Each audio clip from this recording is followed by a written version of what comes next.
Bien-aimés, n'ajoutez pas foi à tout esprit, mais éprouvez les esprits pour savoir s'ils sont de Dieu, car plusieurs faux prophètes sont venus dans le monde. Reconnaissez à ceci l'Esprit de Dieu.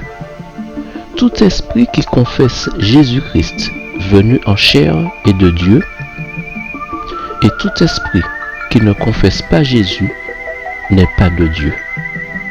C'est celui de l'Antéchrist dont vous avez appris la venue et qui est maintenant déjà dans le monde.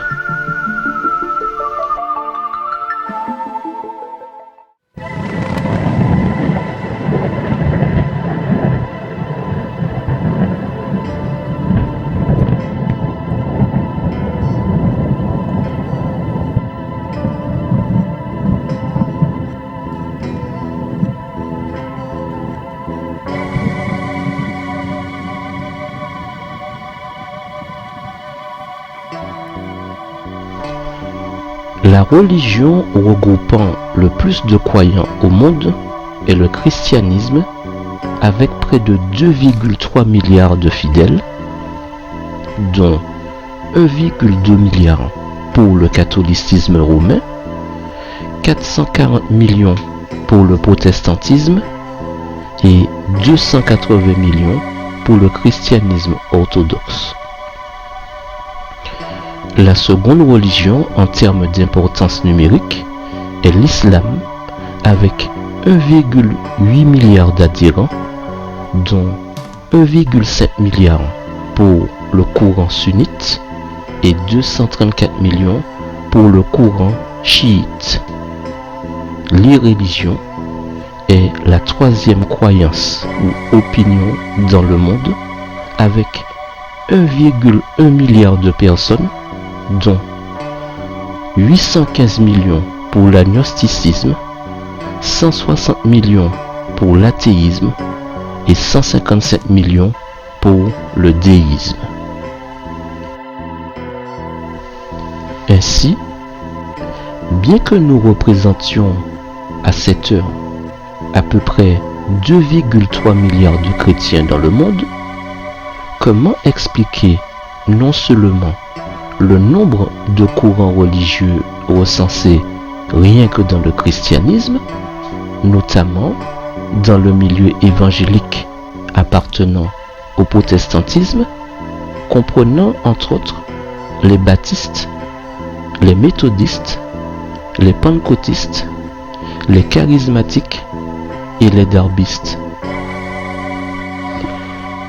D'ailleurs, on dénombre en France une cinquantaine de dénominations évangéliques et environ 1800 églises locales, dont 300 églises indépendantes, qui comptent environ 350 000 membres. Les églises évangéliques ne sont pas unanimes dans l'expression de leur foi, ou d'ailleurs, on peut distinguer les évangéliques dits classiques des évangéliques dits charismatiques.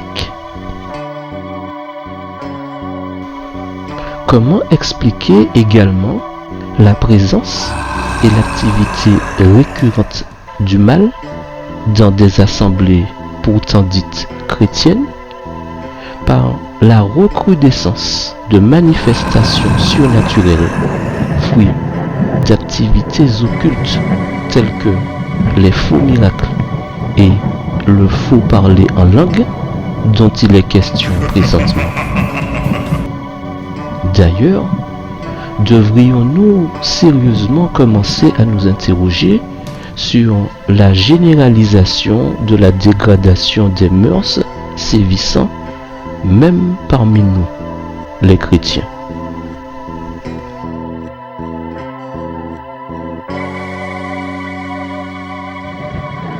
Mais qu'est-il en train d'advenir de nous actuellement? Serions-nous passés à côté de quelque chose? Mais que se passe-t-il donc qui, selon toute évidence, n'a pas été assimilé par le monde religieux?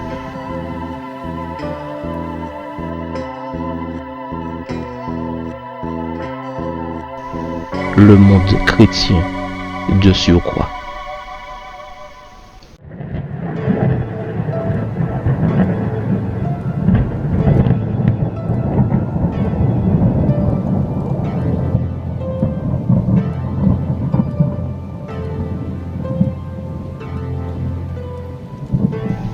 Tandis que le peuple de Dieu approche des dangers des derniers jours, Satan a de ferventes consultations avec ses anges déchus, les démons, au sujet du plan le plus efficace pour détruire sa foi.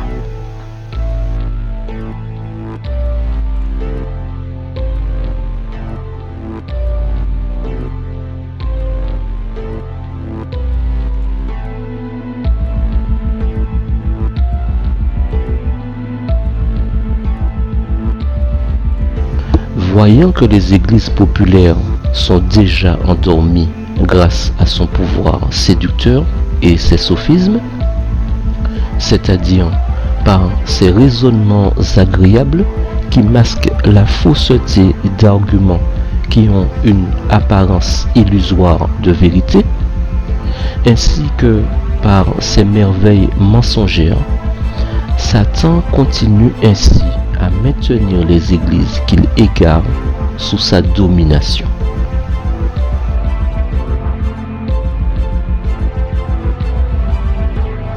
Ce faisant, il conduit ses anges à placer des pièges destinés surtout à ceux qui attendent la seconde venue du Christ et qui s'y préparent, gardant gravé dans leur cœur et dans leur esprit pas 7, 8 ou 9 commandements bibliques entremêlés de préceptes et de traditions humaines,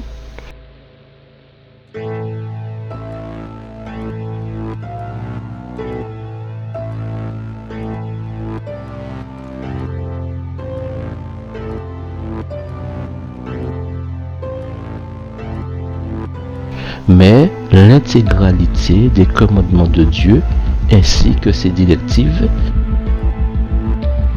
qu'ils prennent plaisir à respecter et à honorer. Nous sommes prévenus. Dans les derniers jours, Satan opérera des signes et des spectaculaires prodiges. Il continuera de le faire aussi longtemps que durera le temps de grâce, et cela afin de chercher à nous convaincre qu'il est un ange de lumière et non de ténèbres, en cherchant aussi à tromper, s'il était possible, même les élus. Dans les derniers jours, il proclamera être le Christ apparaissant comme le grand missionnaire médical. Même, il fera descendre le feu du ciel à la vue des hommes pour prouver qu'il est Dieu. Ce sont d'ailleurs les miracles mensongers de ce démon qui captiveront le monde sur son déclin, et ce pouvoir merveilleux d'accomplir des prodiges l'atteindra dans son entièreté. Certains seront tentés de recevoir ces prodiges comme venant de Dieu.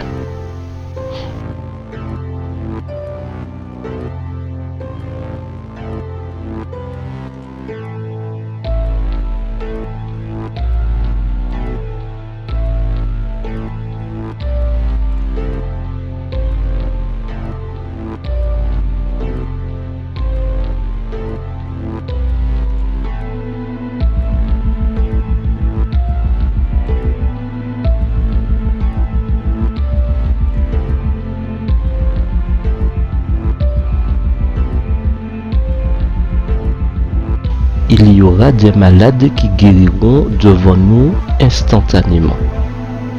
Des miracles seront accomplis sous nos yeux.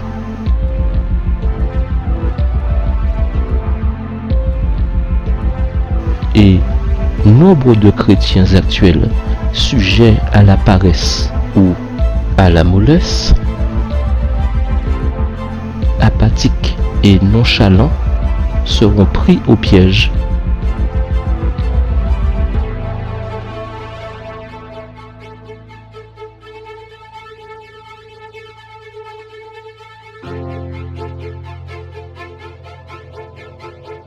Et attrapés. Dès lors, en s'éloignant des préceptes et des commandements de Dieu, et en prêtant attention aux fables,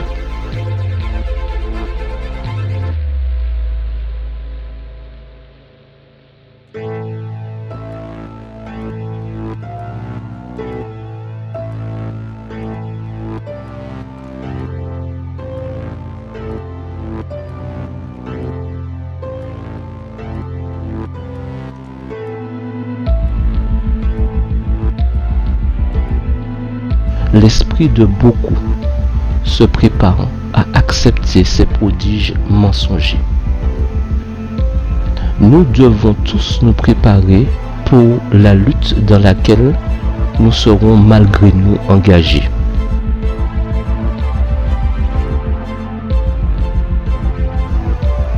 La foi en la parole de Dieu, étudiée avec prière et mise en pratique, sera notre seul bouclier contre le pouvoir de Satan et nous rendra vainqueurs par le sang de Christ. De même, un esprit d'égarement et de fanatisme gouverne une sorte de chrétiens qui n'ont à peine bu que quelques gorgées à la source de la vérité pour qu'ils se considèrent comme étant une élite. Rien alors ne peut être fait pour ces personnes tant qu'elles ne corrigent pas l'opinion erronée qu'elles ont d'elles-mêmes et ainsi délaisser leur fanatisme. D'ailleurs, plusieurs ont des manifestations qu'elles appellent dons et disent avoir été placés dans l'Église par le Seigneur.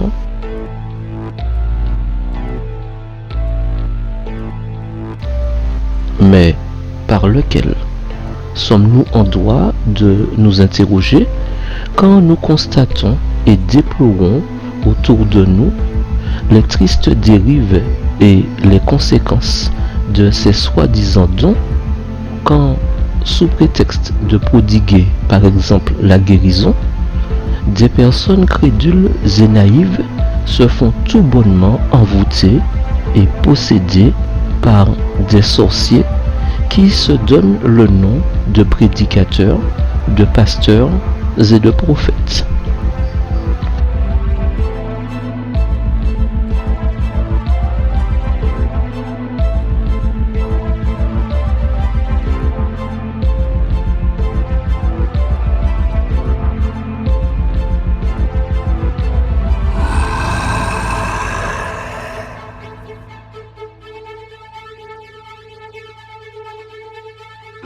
En outre, d'autres prétendant parler, selon elle, la langue des anges, s'expriment dans un charabia incompréhensible, un verbiage totalement inconnu, non seulement d'elle-même, des hommes, mais aussi de Dieu et de tout le ciel. Ces faux dons étant allègrement distribués à des hommes et à des femmes recherchant le regard des autres, préfèrent de loin la gloire et l'argent des hommes à l'approbation de Dieu et à ses dons, défauts de caractère derrière lesquels se cache bien évidemment le plus grand des trompeurs, Satan lui-même.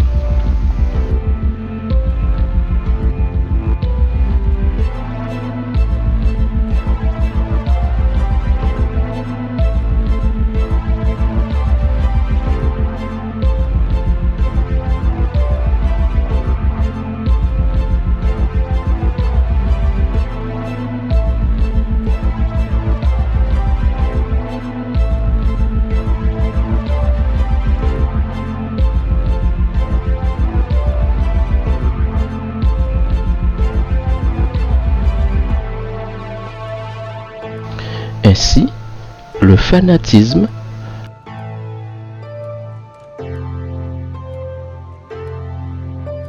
la fausse agitation,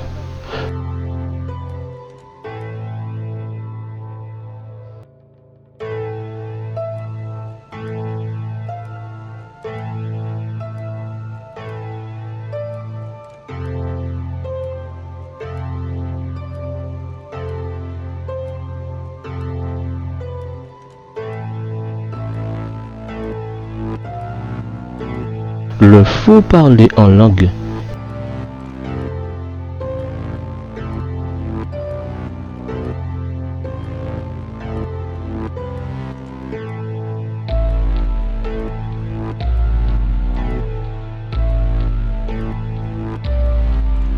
et les services bruyants ont à tort été considérés comme des dons que Dieu a placés dans l'Église.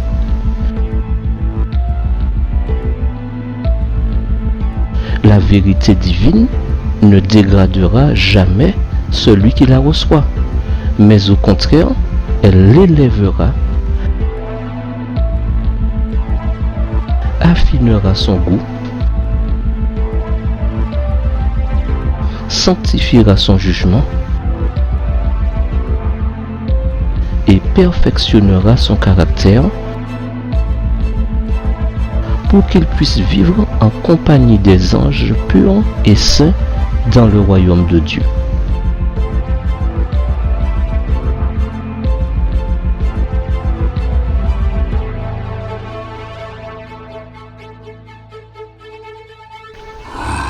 Le spiritisme affirme que les hommes sont des demi-dieux qui ne sont pas déchus, que chaque esprit se jugera lui-même.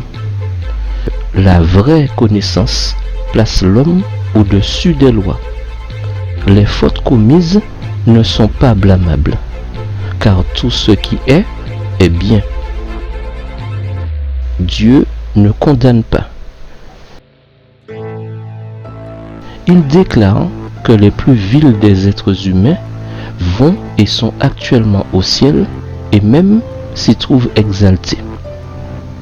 Il assure à tout homme: ce que vous faites n'a pas d'importance.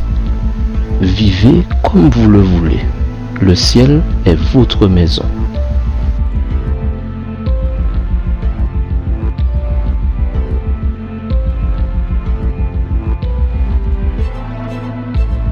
Ainsi, bien que professant être des chrétiens, des foules d'hommes et de femmes sont ainsi emmenés à croire que la seule loi valable est le désir,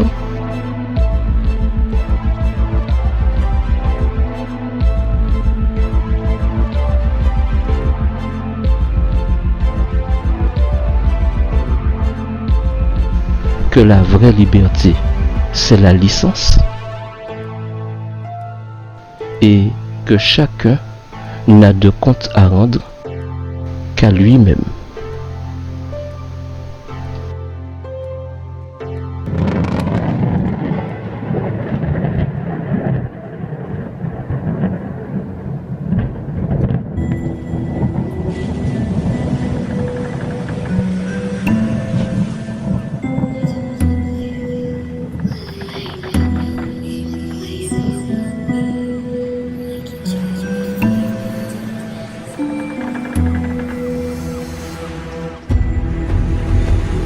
L'idée que le spiritisme n'est qu'une imposture humaine contribuera à tromper une foule de gens.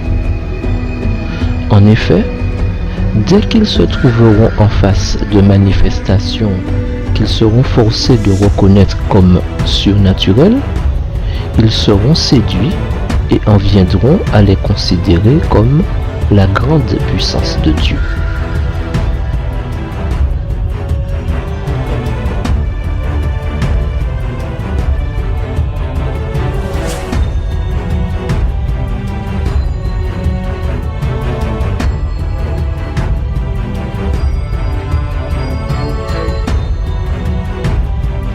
Ainsi, en accueillant les enseignements spirites,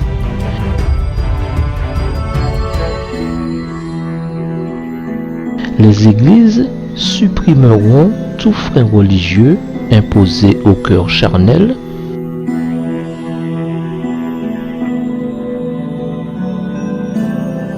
et la religion ne sera plus qu'un manteau servant à couvrir des actions ignobles.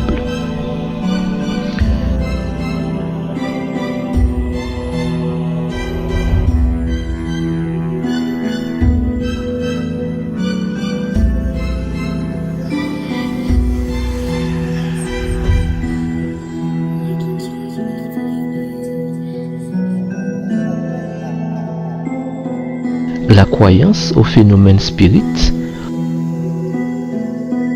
ouvrant la porte aux esprits séducteurs et aux doctrines de démons,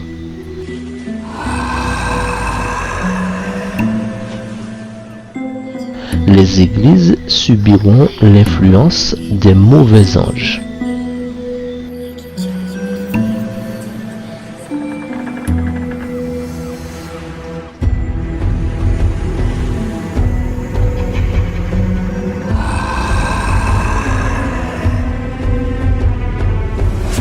Les chefs religieux populaires ne peuvent ni résister, ni lutter victorieusement contre le spiritisme.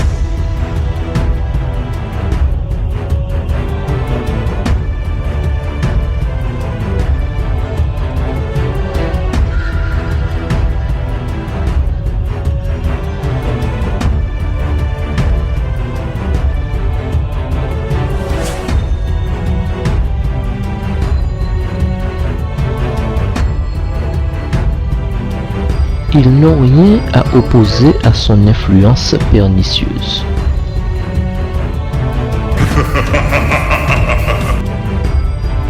Aussi seront-ils responsables des tristes conséquences observées dans les églises,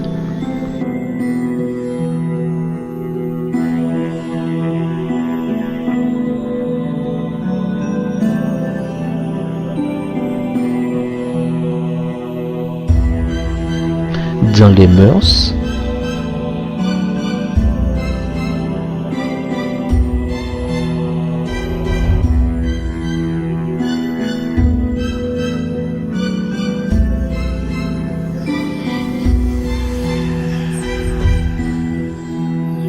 et dans les foyers,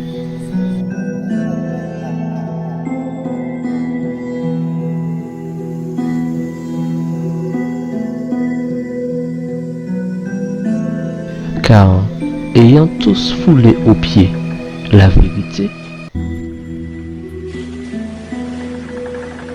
ils lui ont préféré la licence et les fables.